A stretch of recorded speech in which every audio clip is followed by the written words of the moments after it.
welcome back to another Sims 4 build video, and today I'm making this little shopping multifunctional village in Brindleton Bay.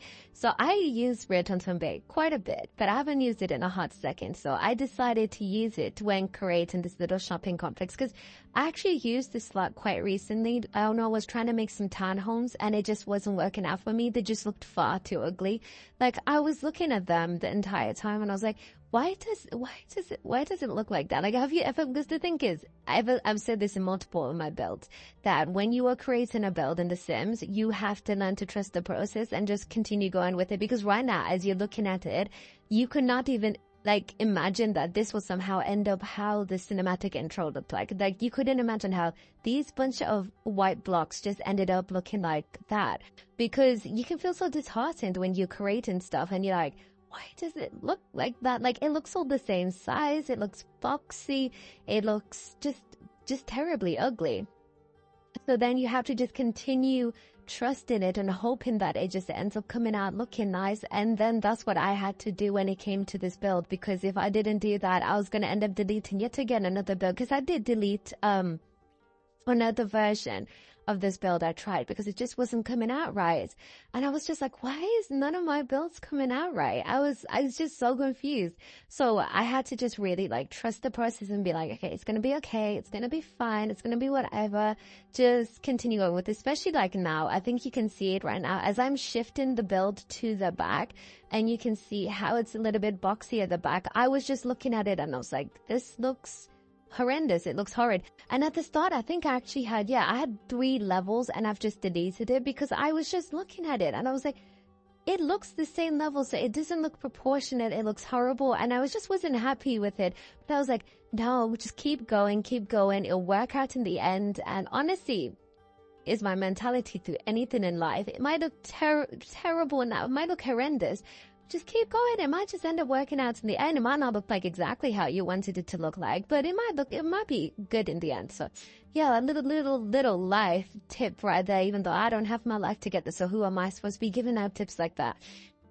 But yeah, I wanted to make this village kind of thing because I've been wanting to do it for a long time, and I went on Pinterest and I saw some other villages that people have created and I was like, these are really cute, but I want to make mine more of like almost a dark academia theme. So I don't want it to be as bright. But then since I made this so dark, I made 2 builds yesterday. Like this I made in the morning, and then I made a mid-century house that I'll upload later this week in the evening. And the mid-century house, originally it's very light on the outside, but it's very like true to mid-century on the inside, because what I tried to do with it was I've made mid-century houses before.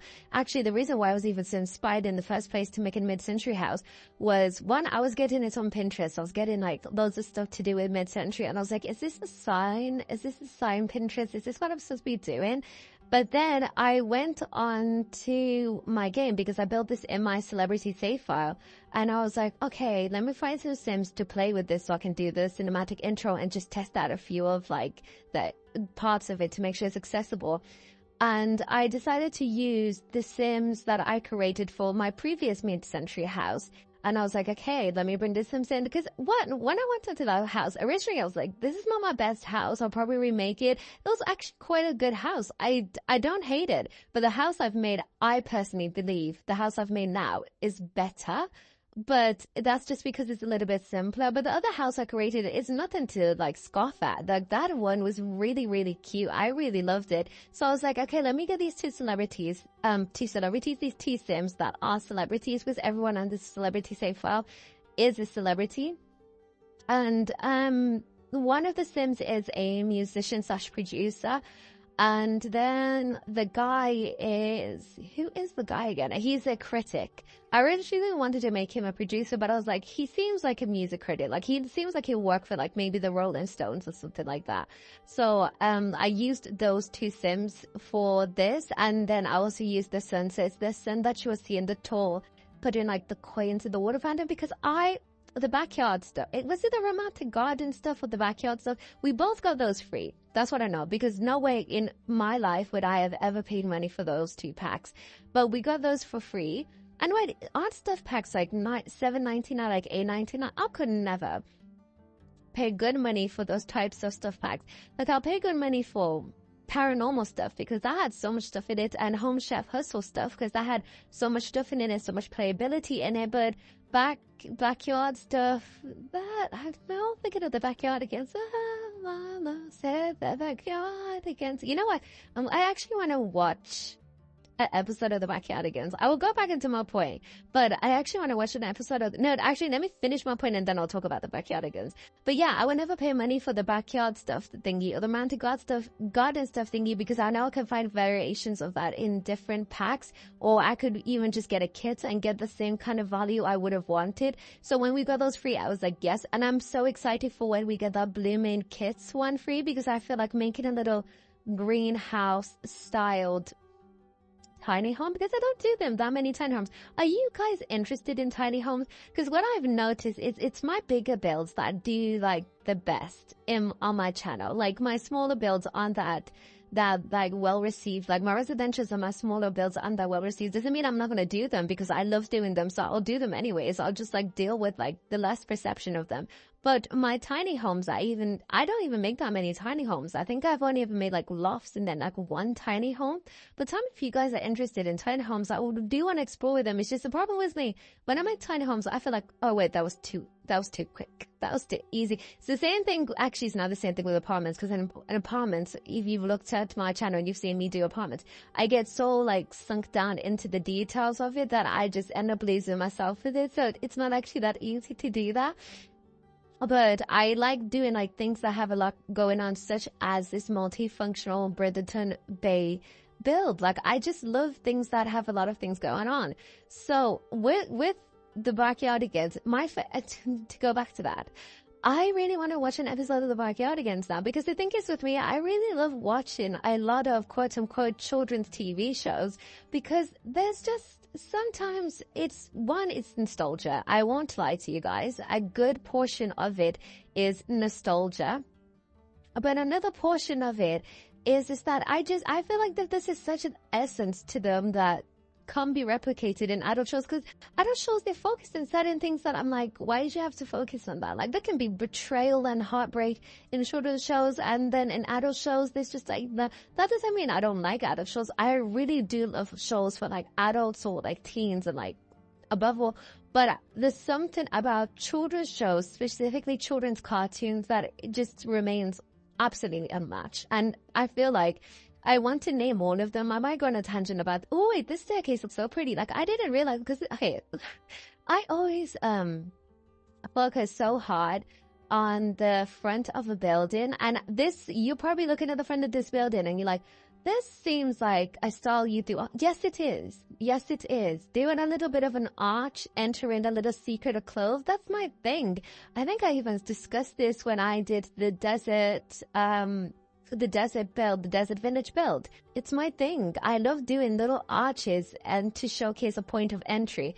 And yeah, that's what it is. And unknowingly, I may have allowed my a dark academia fanaticism that's been occurring with me lately to really showcase within the build. That was purely by accident. I didn't mean to do that.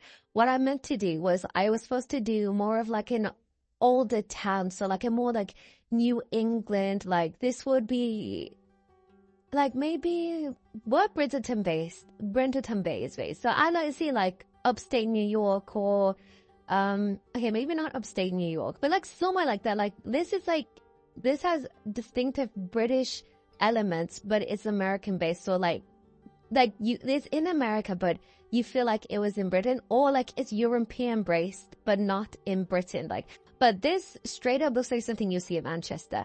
It's purely accident. I didn't mean to do that, but you know what? Hey ho, it means though that you can have this build in different worlds. It doesn't have to be Brindleton. You can put this in.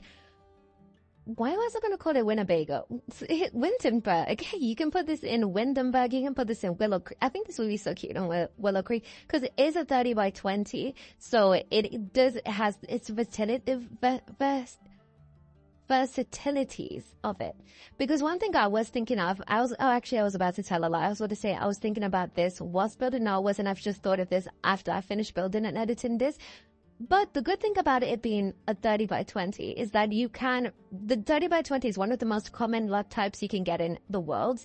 Like, I think it's 30 by 20 and then it's 40 by 30. Like, those are the most common lot types you can get throughout all the world. So I feel like this can be implemented really anywhere in your game, but specifically, like I said before, I put this in. But also, these fairy lights, I didn't know we had these fairy lights. These are so cute. Like, honestly, like I'm gonna be playing a lot with them. Like, you're gonna be sick of me. You're gonna be so sick of me when it comes to these lights. Like, you're gonna be like, can you stop? Leave debug alone. Don't touch this. I love them. I don't know why I've never even explored them before, but they are such cool lights.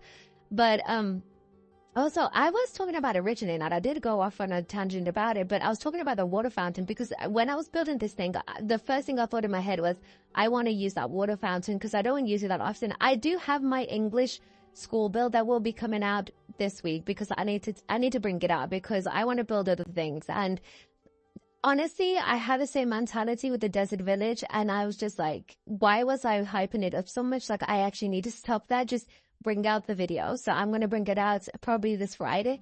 But I originally made that build because I wanted to use that water fountain we got from Man to God and stuff. But then I ended up making the plot a little bit too small. I assume, I haven't looked at it for a hot second, but I assume I did make it too small. So then this time around, I was like, no, I need to make sure I add space in the opening because I want to put that fountain in the beginning. Now, does that fountain make a whole lot of sense? Probably not, because do you know what else I would have put there? I would have done a little box, right, with the half walls, and then I would have just put a lot of greenery there, and then I just would have put, like, do you know those, like, they're not lampposts, but they're like lampposts with flowers? I would have just put them around, and then I would have put 2 benches, and I would have just had that as a seating area, but then I was like, they can sit on this fountain, so I'll just use this fountain, and it will look cute in the end, and it works out for the better, because I didn't realize there were so many different types of interactions you can do with those fountains.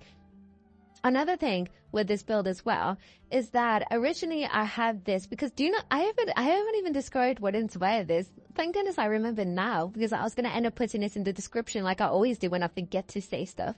But someone on my previous video, I don't know which video it was, I think it was the sushi restaurant one. Someone commented and said, because I asked, and again, comment again, other community-based lots you would like me to do, because honestly, I get inspired. I get inspired when you see different types of themes. I do want to do another build for Tundra though, because I've been heavily inspired by sci-fi. So that's why I said originally in Tundra that Tundra is going to be like a really long go in save file because there is so much lore, so much detail, and I don't want it, and I'm only using Mount Komorebi, so I want every single thing to be so specific in what I do with it. So with that in mind, I can't necessarily just do what I normally do with my builds and just like build everything and anything, because everything is so specific and I needed to have the specific lore, and everything is almost not grandiose because I don't think Huskin base is that grandiose, but it's so,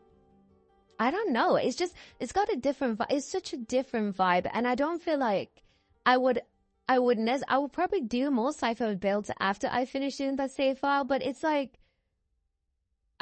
it won't have the same vibe. Like I normally, like with my British save file, my celebrity one, I get asked sometimes, will I ever make it available? I don't think I will, purely because I'm always adding to it. So I make the builds available. You can download them on the gallery. The details are down below and everything, and you can make your own version if you would like to.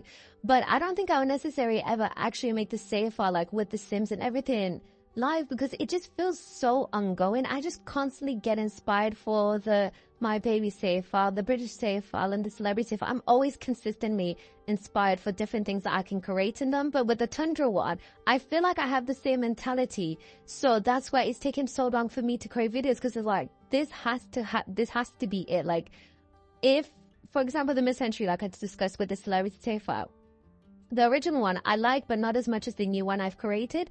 And I have the ability, since the save file is in live, to change that. But if I had it already live, I couldn't change that. I could only add that to the gallery and hope people change it up, but then it wouldn't be the same, because it wouldn't have the same history, the same lore, the same descriptions and everything. By the way, I'm making this little antique store because, again, I was reading a book this time around. I told you guys in my last video that I have learned how to get my phone to read my books out for me just do the settings. So as I build, I do listen to my book. And during this entire build, my phone read out 200 pages of this book. Now, the book wasn't the best. It wasn't a book that I would pick out again, but the thing is, I was able to go 200 pages with it, specifically because my phone was reading it out to me.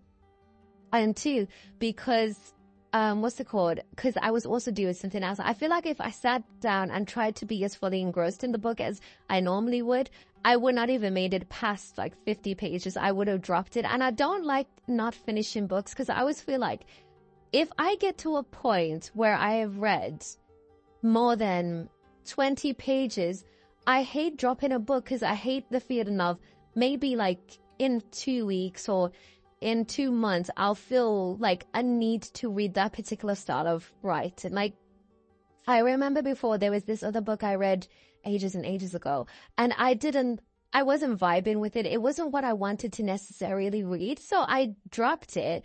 And then I found the book again, realized that I already had it saved on my ebooks. And then I was like, okay, let me read it. And I was like 100 pages in. And then I tried to start from the beginning, but I hate rereading something that I'm not absolutely obsessed with, especially if it hasn't been a necessarily long time. And I was reading it and I was like, I'm enjoying this, but it's like, I've already kind of know it and I kind of don't. And it's like, I rather stick through and finish it and then reread the entire thing rather than read like 50 pages and drop it and then have to read it again. And this book had about 500 pages and I was reading it and it was already a very, very long book. Like it was a very long book. And, I was reading it and I was having my phone read it out to me and I got into like 100 pages and I was like, this is an awful book. And I would have, okay, it's not awful. It wasn't awful. Like it has a lot of views. A lot of people like reading it. So I was like, okay, it's fantasy. And that's another problem. I really love fantasy, but the problem is with fantasy, there's so much world building in it that it can be quite convoluted sometimes. So I was reading it and then it came up to 100 pages in and I was just like, I don't like any single one of these characters. Like, I hate everyone here. They're either painfully horrible people or painfully good people. And it's like, there is no complexity within it. And I was like, to be fair, it's quite a dated book. It's like from 2012. So I was like, okay, I can understand that. But it felt like, it brought me back to like, I don't even know. It brought me back to like 16-year-old reading like very bad Wattpad books. Because I think Wattpad books can have some really, really good books. But this was not a book that I would even put on the low level. Okay, that is actually really horrible because this author took time to create it. So no, I'm going to say, for me personally, it's not something I would have took my time into reading it because it's like, I am not saying every single book has to be so nuanced and have so many character complexities because I feel like that is a bit kind of like obnoxious to want all the time. But this book was far too black and white and it just felt like I hated everybody. And I was like, this is just not a book for me.